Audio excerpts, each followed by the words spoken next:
शांति नगर में केशव सबसे गरीब आदमी था। वो अपनी पत्नी गीता के साथ रहता था। आज फिर इतनी जल्दी काम पर जा रहे हो? हाँ गीता, अभी मजदूरी अच्छी चल रही है तो फुर्सत ही नहीं है। अगर बरसात शुरू हो गई तो कोई काम नहीं मिलेगा। केशव मजदूरी पर चला जाता है।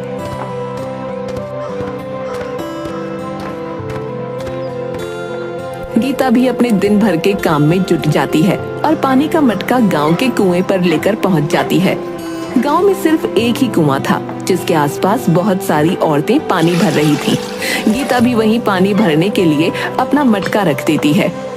अरे तुझे पता नहीं, हम बड़े घर की औरतें हैं और तूने अपना मटका भी बीच में रख लिया। पहले हम पानी भरेंगे, उसके बाद तुम, समझी? गीता उन्हें कुछ भी नहीं कह पाती क्योंकि वो बड़े घर की औरतें थीं और चुपचाप अपना मटका हटा लेती है। थोड़ी देर बाद सब औरतें पानी भरकर चली जाती हैं। गीता अपने मटके में पानी भरकर घर चली जाती है।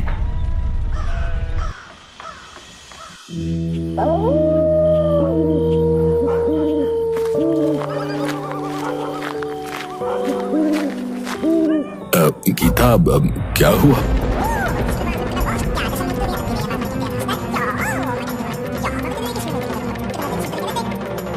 हम छोटे हैं, मजदूरी करते हैं, इसका मतलब ये तो नहीं कि हमारी कोई इज्जत ही नहीं। ये बड़े घर के लोग अपने आप को पता नहीं क्या समझते हैं। अरे गीता, तुम क्यों उनके मुंह लगती हो? तुम्हें तो गोपी भाभी की आदत पता ही है। तुम थोड़ी देर बाद पानी भर लिया करो। क्यों परेशान होती हो इतनी छोटी छोटी बातों के लिए? बताओ।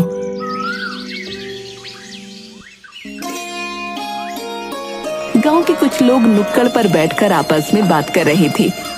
अरे भाई, खेत में खरपतवार बहुत हो गई है भैया। तुम्हारी नजर में कोई ढंग का मजदूर हो तो बताना। अरे भाई, मजदूर ही ढूंढ रहे हो तो अपना केशव है ना? अरे भैया, वो बहुत मेहनती है। हाँ भैया, बात तो तुमने पता की कही। केशव हमारे गांव में जो है सबसे ज्यादा मेहनती और ईमानदार मजदूर है भैया। हाँ, लेकिन एक बात बताओ भाई, इतना मेहनत होने के बाद भी जो है वो इतना गरीब कैसे है? अरे भाई, नियति का खेल है, वो ऊपर वाला ही जाने भैया। केशव ऐसे ही हर रोज मजदूरी करने जाता है। बारिश का मौसम शुरू हो जाता है।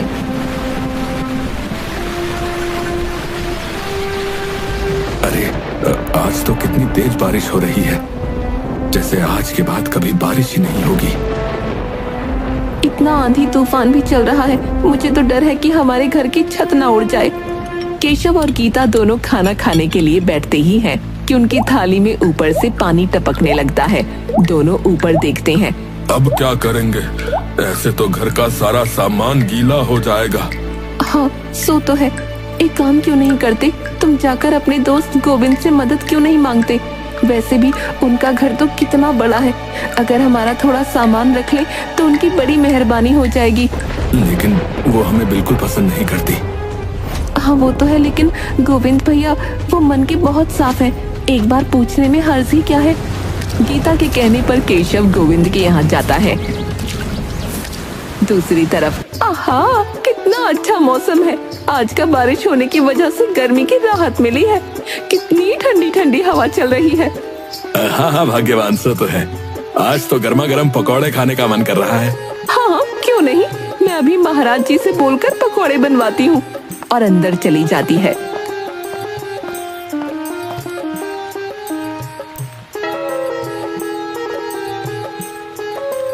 ये लीजिए गर्मा गर्म पकौड़े। गोविंद और गीता बैठकर पकौड़े खा रहे होते हैं।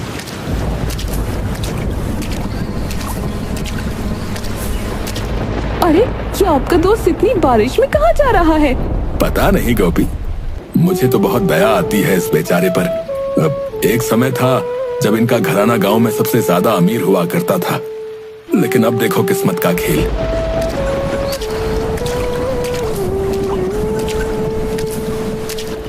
अरे अरे, ये तो हमारे ही घर आ रहा है। हो सकता है गोपी को कुछ जरूरी काम हो।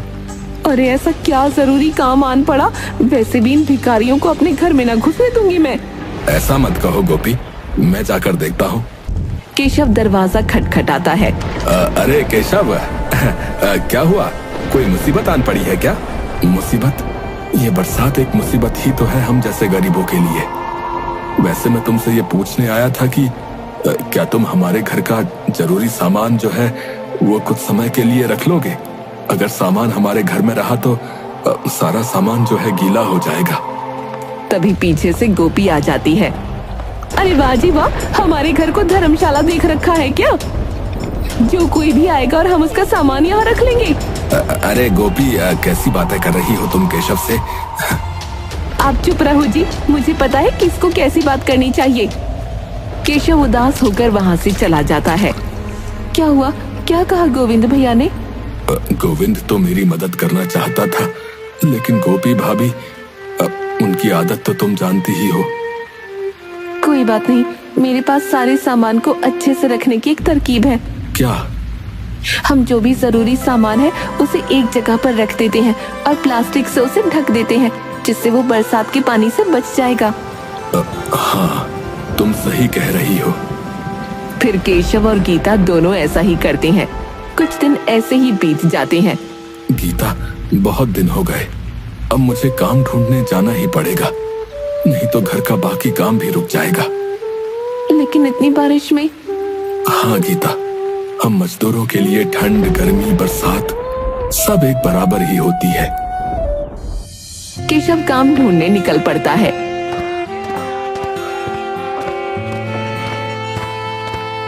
अरे भाई साहब, आपके यहाँ कोई काम है? अरे नहीं नहीं भैया, इतनी बरसात में मैं तुम्हें क्या काम दूंगा। अभी कोई काम नहीं है, जब आएगा तब मैं बता दूंगा, ठीक है? केशव गांव में हर जगह काम ढूंढने के लिए भटक रहा था। तभी उसकी नजर गांव के चौक पर पड़ती है। अरे भैया, ये चौक मैदान में आज इतनी हलचल क्यों है? अरे तुम्हें नहीं पता, 15 दिन बाद शहर के कुछ लोग यहाँ आनंद मेला लगाने वाले। बहुत बड़ा मेला होने वाला है। यहाँ दूर दूर से गांव और शहर के लोग आएंगे भाई। तो भाई साहब, क्या मुझे यहाँ कुछ काम मिल सकता है? काम? अरे भैया, काम क्यों नहीं मिलेगा? जरूर मिलेगा। वैसे भी हमें मेले की तैयारी करने के लिए बहुत से मजदूरों की जरूरत है, तो तुम भी हमारी थोड़ी मदद करवा दो। केशव खुश होकर उनकी मदद करवाने लगता है। रात को क्या हुआ? कोई काम मिला? हाँ गीता, तुम्हें पता है हमारे गांव में 15 दिन बाद एक बहुत बड़ा आनंद मेला लगने वाला है। वहाँ बहुत दूर दूर के गांव और शहर के लोग आएंगे। मेले का आयोजन करने वाले को मजदूर की जरूरत थी और मुझे काम की, तो बस मुझे वहाँ काम मिल गया। ये तो बहुत अच्छी बात है। मैंने भी आज पास के कुछ घरों में काम ढूंढने के लिए बात की थी, तो उनमें से कुछ घरों में काम वाली की जरूरत थी। मैं भी वहाँ कल से काम शुरू कर दूंगी। थोड़ी देर बाद दोनों खाना खाने के लिए बैठ जाते हैं। खाना खाते वक्त केशव कुछ सोच में पड़ जाता है। अरे क्या हुआ? क्या सोच रहे हो? कुछ नहीं, बस अपने बचपन के दिन याद कर रहा था। कैसे मैं पिताजी के साथ हमारी मिल में जाकर मस्ती किया करता था। पिताजी ने हमें किसी भी चीज की जरूरत महसूस नहीं होने दी थी, लेकिन आज मेरी वजह से तुम्हें भी दूसरों के यहाँ जाकर काम करना पड़ रहा है। जरूर ये सब मेरे पिछले जन्मों के कर्मों का फल है। आप मन छोटा मत कीजिए। वैसे भी इन सब में आपका क्या दोष? वैसे मैं सोच रही थी क्यों ना गांव के मेले में हम भी किसी चीज का ठेला लगाएं। दूर दूर से लोग आएंगे तो मुनाफा भी बहुत होगा। अरे लेकिन मैंने तो जब से होश संभाला है तब से मजदूरी करने के अलावा और कुछ नहीं किया। अरे ऐसे क्यों कहते हो? याद करो, जब हमारी नई नई शादी हुई थी तब उस मिल में हमने भी काम करवाया था। मुझे आज भी याद है, पिताजी ने हम दोनों को भी कपड़े बनाना सिखाया था। लेकिन कुछ सामान भी तो नहीं है। अरे लेकिन अभी मेले में भी तो समय है। हम दोनों मिलकर कुछ ना कुछ काम करेंगे तो मेले तक कम से कम इतने पैसे तो आ ही जाएंगे कि कुछ जोड़ी कपड़े बना सके।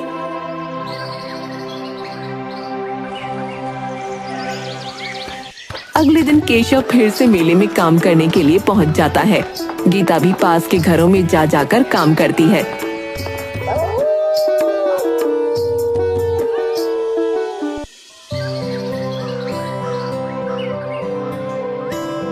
देखिए जी, मैंने 7 दिनों में 800 रुपए कमा लिए हैं। हाँ, और ये लो, मैंने इतने दिन से जो भी पैसे जमा किए थे, ये कुछ पैसे हैं। इन पैसों से कम हम थोड़ा सा काम तो शुरू ही कर सकते हैं। आप बस थोड़ी सी देर यहाँ रुकिए, मैं अभी आपको कुछ दिखाती हूँ।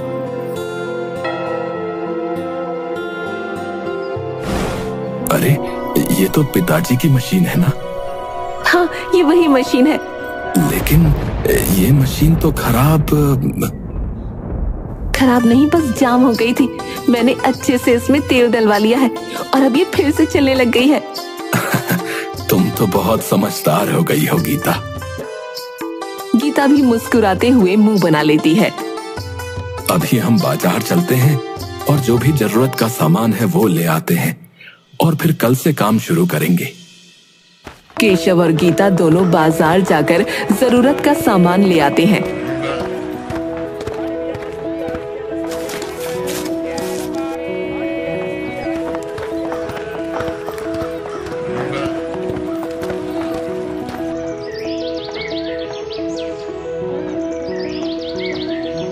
अगले दिन गीता मशीन पर स्वास्तिक बनाकर उसकी पूजा करती है और दोनों अपने पिता का आशीर्वाद लेकर काम शुरू कर देते हैं। थोड़ी देर में देखिए, सही तो बना है ना? हाँ गीता, ये तो बिल्कुल वैसा ही बना है जैसा पिताजी बनाया करते थे। गीता और केशव पूरे दिन भर में बहुत से कपड़े बनाते हैं। गीता, मैंने इन सभी बर्तनों में रंग घोल दिए हैं। अब तुम मुझे बता दो कितने कपड़े कौन से रंग में रंगने हैं। केशव और गीता दोनों मिलकर उन कपड़ों में रंग कर देते हैं। अगले दिन इन कपड़ों में रंग होने के बाद एक नई ही जान आ गई है। अब हम बिल्कुल वैसे ही कपड़े बनाएंगे जैसे पिताजी बनाया करते थे। हाँ गीता, उनके कपड़ों की तो बात ही कुछ अलग थी। गीता अपने हाथों से कुछ कपड़ों पर मोर तो कुछ कपड़ों पर तोता, कुछ पर फूल बना देती है और ऐसे ही करते करते वो सभी कपड़े तैयार कर देती है। अरे गीता, तुमने कितने समय पहले ये सब काम सीखा था और आज कपड़ों को बिल्कुल वैसे ही तैयार कर दिया जैसे पिताजी ने सिखाया था। अब बातें बनाना छोड़िए, इन सारे कपड़ों की घड़ी करवा लीजिए। परसों मेले में भी तो ले जाने हैं। हाँ श्रीमती जी, आपका हुक्म सर आंखों पर। गीता और केशव दोनों उन कपड़ों को अच्छे से घड़ी करके एक झोले में भरकर रख देते हैं। मेले वाले दिन दोनों बोरी भर के चौक मैदान की तरफ जाने लगते हैं।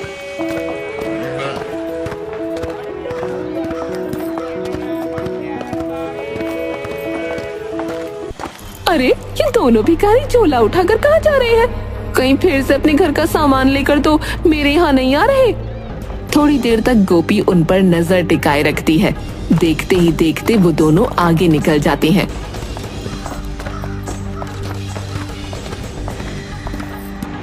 अरे ये दोनों भिखारी जा कहाँ रहे हैं आखिर? इनका पीछा करना पड़ेगा। और केशव और गीता के वो पीछे पीछे चल देती है।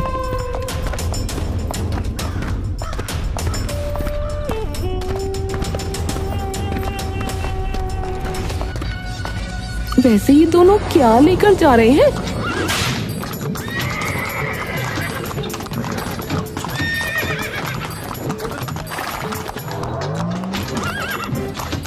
तभी एक तांगे वाला गोपी के पास से गुजरता है, जिस वजह से गोपी पूरा कीचड़ में गंदी हो जाती है। अरे नास पीटे, तुझे इतनी बड़ी औरत न दिखती? कहाँ गए? कहाँ चले गए वो दोनों? और इधर उधर देखने लगती है। इधर केशव और गीता दोनों एक जगह पर अपनी दुकान लगा लेते हैं। अरे देखिए, ये साड़ी कितनी सुंदर है और कितनी नई डिजाइन की है। हाँ ये तो बहुत सुंदर है और तुम पर बहुत जचेगी भाई। हाँ भाभी जी, ये साड़ी आप पर बहुत जचेगी। ये मात्र 500 रुपए की है। क्या सिर्फ 500 रुपए की? और इतनी सुंदर साड़ी? तो फिर आप मुझे 2-3 साड़ियाँ दे दो।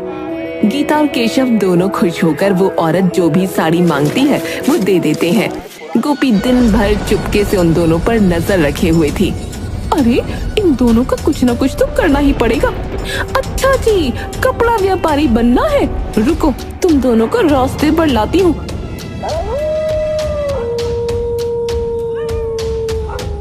रात को केशव और गीता दोनों घर के लिए निकल जाते हैं।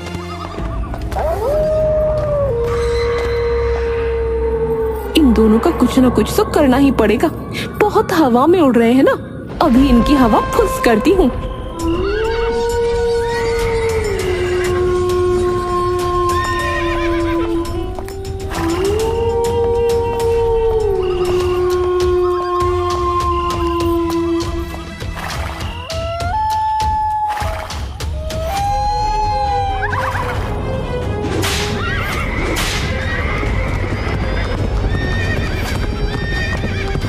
अरे मैया, हाय मेरी कमर।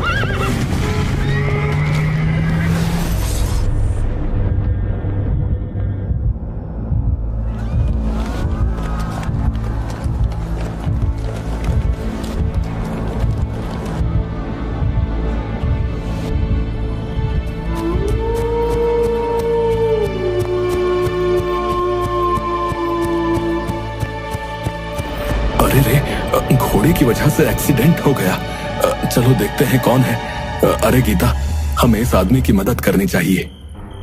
ये देखिए, इस गाड़ी के अंदर कुछ और नहीं बल्कि केशव के स्वर्गीय पिताजी श्री कन्हैया लाल जी की छोटी सी तस्वीर पड़ी हुई थी। गीता और केशव दोनों उस आदमी को उठाकर अपने घर ले जाते हैं और रात भर उस आदमी का ख्याल रखते हैं। भाई साहब, आप ठीक हैं? हाँ बहन जी, मैं ठीक हूँ। आपका बहुत बहुत धन्यवाद। अगर रात को आप लोग मुझे नहीं उठाते तो कुछ भी हो सकता था। फिर उसकी नजर दीवार पर टंगी फोटो पर जाती है। ये तस्वीर यहाँ, ये मेरे स्वर्गीय पिताजी हैं। वैसे हमें आपकी गाड़ी में उनकी ये तस्वीर मिली। आप इन्हें कैसे पहचानते हैं? आपकी इस हालत के जिम्मेदार मेरे मनहूस पिताजी हैं। मैं किस मुंह से माफी मांगू, लेकिन मेरी हाथ जोड़कर आप लोगों से विनती है, मेरे परिवार को क्षमा कर दीजिए। केशव को कुछ समझ नहीं आ रहा था। साफ साफ बताओ, पहेलियां मत बुझाओ। मेरे पिताजी आपके पिताजी की मिल में ही काम करते थे, लेकिन जलन के कारण उन्होंने और उनके एक मित्र ने फैक्ट्री में आग लगवा दी और मिल पर पहले से ही 10 लाख का कर्जा था, जिसकी वजह से आपके पिताजी की सारी जमीन और घर सब कुछ बिक गया और आपके पिताजी को यहाँ आना पड़ा। लेकिन अब आपके पिताजी कहाँ हैं? वो एक दिन घर पर थे और घर में गैस का सिलेंडर फट गया और मेरे पिताजी का पूरा शरीर जल गया। आखिरी समय पर उन्होंने हमें सारी बातें बताई। शायद उन्होंने जो आपके पिताजी के साथ किया था, भगवान ने उसी की सजा उन्हें दी थी। लेकिन मैं उनकी तरफ से आपसे माफी मांगता हूँ। और हाँ, आप मेरे साथ चलिए। मेरे पिताजी की वजह से आपकी ये हालत हुई है, मैं आपको ऐसे नहीं जाने दूंगा। अरे भाई साहब, गांव छोड़ना होता तो कब का छोड़ देते। अपनी मिट्टी से बहुत प्रेम था पिताजी को, और मुझे भी। अब मैं यहाँ से कहीं नहीं जा सकता। अब आप मेरे साथ शहर चलिए और वहां चलकर अपना काम शुरू कीजिए। मैं मेरे पिताजी की तरफ से प्रायश्चित करना चाहता हूँ। अब देखो, अगर तुम सच में प्रायश्चित करना ही चाहते हो तो हमें धन दौलत की भूख नहीं है। हमें मेहनत से कमाया हुआ 2 वक्त का खाना मिल जाए, हम उसी में खुश हैं। हमें गांव में ही एक छोटा सा कपड़ा कारखाना और कुछ सिलाई मशीन दिलवा दीजिए। हम उससे मेहनत करके अपने पिताजी का कारोबार दोबारा खड़ा करना चाहते हैं। बहुत अच्छी सोच है जी। जरूर भाई साहब, जरूर करूंगा। उसके बाद उस आदमी ने ठीक वैसा ही किया जैसा केशव ने उसे कहा था। अब गांव में केशव और गीता पूरे जोर से काम करने लगे थे और गांव की कुछ और औरतों को भी गीता के कारखाने में काम मिल गया था। उनकी मेहनत रंग लाई और कुछ ही समय में उनका कारोबार ऊंचाइयां छूने लगा।